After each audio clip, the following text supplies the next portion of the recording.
What's going on, guys? It's Colin, and I apologize I haven't posted any videos here on Next Gen Tactics for a little bit. Haven't had a whole lot of time to game, and so I thought I'd bring you a game of Squad Deathmatch on the map Heavy Metal, which is one of the new maps from VIP Map Pack 7 for Battlefield Bad Company 2. And right there is actually one of the results, I believe, of the recent patch. And they seem to have increased the effectiveness of the knife. And to be honest, I thought it was kind of fine as it was. And in Battlefield, one thing that I liked is that I never ever lost a gunfight to a knife. And that's actually happened a couple of times now. So they've definitely buffed up the range. It's certainly not game-breaking or anything, but sometimes it can be a little annoying when you have situations like the one that just occurred there. And, you know, some of this game is a little bit slow-paced. I'm just playing with one other squad mate. And, you know, sometimes in that situation you have to kind of mix up being defensive and very aggressive because there's only two of you racing to 50 kills against, you know, potentially other full squads. And, you know, spoiler, we do win this game, and it's a pretty strong game. I wind up with like 31 kills. So in a squad deathmatch with the guys that I normally run with, if we're in a full squad, then it's typically hard to get more than like 15 kills because we tend to spread them out quite evenly. So this game was an anomaly just because we were short-handed, but that made for a fun game. We're actually in the hole for quite a bit, and it takes us a while to actually catch up and take the lead. So I thought this was a pretty entertaining game, and I enjoyed it. Now, I would bring you Rush Mode on Heavy Metal. Unfortunately, that game type is not available on this map. So I do have some Rush gameplay footage on Cold War and Oasis. I don't really have a good game to present yet on Harvest Day. And what I'm going to try and do is pump these out over the weekend, and so that they get posted, you know, early next week, because Vietnam comes out, the expansion pack for Battlefield Bad Company 2, on Tuesday. And I'm really excited about that. That looks absolutely awesome. I just saw like the IGN review where they gave it a 9.5 out of 10. You know, according to the reviewer, he docked them a half a point for having too much Fortunate Son, too much CCR music in the game. So anyway, I'm really looking forward to playing that, and I think that that's definitely going to give this game a reboot, which, to be honest, you know, the map pack has. There's a lot of people that are playing on the newer maps, and they're pretty entertaining. So I'm going to give you just some general thoughts on the map pack and as well on the patch, and, you know, some of the results that I've seen as a result of that. Results as a result from the Department of Redundancy Department. But yeah, as I said, you know, Rush Mode is not available on this map. It has Squad Deathmatch and Conquest. I don't know if it has Squad Rush, and, you know, as I've said before, I don't play a whole lot of Conquest. In pub lobbies, I don't find it to be that entertaining, although I probably should give it a go on the new maps because there's probably a lot more people playing right now. But I've had a good time on... This map is actually pretty fun for Squad Deathmatch, though. You know, I know that a lot of you aren't a huge fan of that game type. And what we typically do is, you know, if there's only two of us online and we're waiting for our squad to fill up, we'll hop into Deathmatch just kind of as a warm-up. And, you know, I just kind of got this game, so I thought I'd post it because it was fairly strong. But...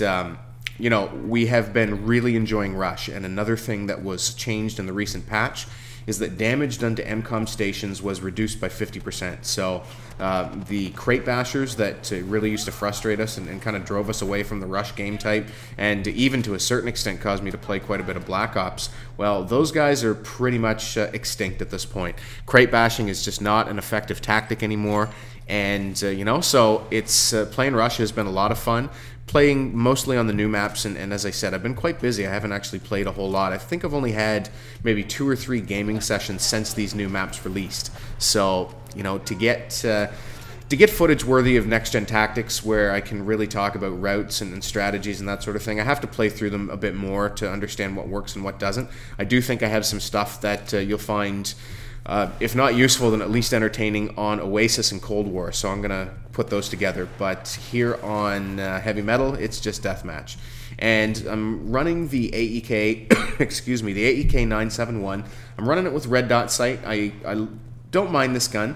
It has the same rate of fire and damage characteristics as the M16, although it's fully automatic. And I find that it's sometimes a little bit tough to control. The iron sights are good, but for some reason I occasionally have trouble being precise at slightly longer ranges. So I tried the red dot, and it's worked out quite well. Now, I will also say that, you know, if you are playing Battlefield in advance of the release of Vietnam, you might want to get warmed up on iron sights, because from what I understand, the only kit that'll be equipable with optics of any kind will be the sniper kit, and all other guns, SMGs, LMGs, and assault rifles will be iron sights only. So I think that'll be pretty cool, and it'll change the dynamic of the game and the range that a lot of conflicts are going to occur. So I think that that's going to be quite interesting. And luckily, you know, I run iron sights quite often, and so it shouldn't be too much of a stretch.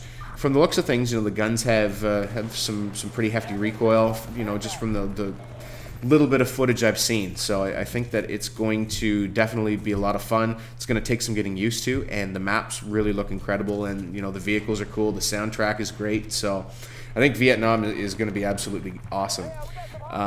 So just as far as a couple of other things to note on the patch, what they did was they also increased the damage that's done by buckshot in the shotgun. So they buffed that up, and what I've noticed a lot more of are individuals running around with like the Saiga and the USAS shotguns. And if you get cracked with one of those in the head, it's a one-shot kill. So there's a lot more of that, and the pump action shotguns are more viable. Although I find that with shotguns, my issue was never with the damage that they dealt, it was more with consistency of hit detection, and I find that there still is some inconsistency. You see that I do quite well though in this game with the 40 mil, but with the pump actions, I don't use the semi-auto or the auto shotgun much at all. But with the pumps, you know, sometimes the hit detection is a little bit inconsistent, but people are obviously having a lot of success with it. So I've seen quite a few people just running around with lightweight shotguns and knifing, which never used to be particularly effective. Shotguns in certain situations were, but now I think that they've you know, breathed a bit of new life into the shotguns, and I think that was the intent, and it makes for some cool close quarters battles. And what you have to do is basically, you know, if you're not running a shotty or you're on a laggier connection, you have to keep your distance. And we were playing a game last night against a crew that was really holding up with some shotguns and just given us a lot of problems, and I found that I had to mix it up. I had to pull out the UMP, go with an SMG, and just very carefully keep my distance from them. So after he did that, we were able to pull out the game, and you know, had a lot of fun, and I've been having a blast playing Battlefield again. I hope that, you know, some folks that maybe weren't into the Battlefield series are interested in Vietnam, and that this really rejuvenates the game, because I'm enjoying it. I'm actually finally cracked like level 40. Had the game for, you know, almost since it released, and you know, just because of my schedule, you know, being a parent, working, all that kind of stuff, I've never hit level 50. So the points are going to carry over between the two games. So I'm hoping that I finally actually reach max rank in a video game. I've never done it before. I've never gone to like 10th prestige in any of the Call of Duty games I've played.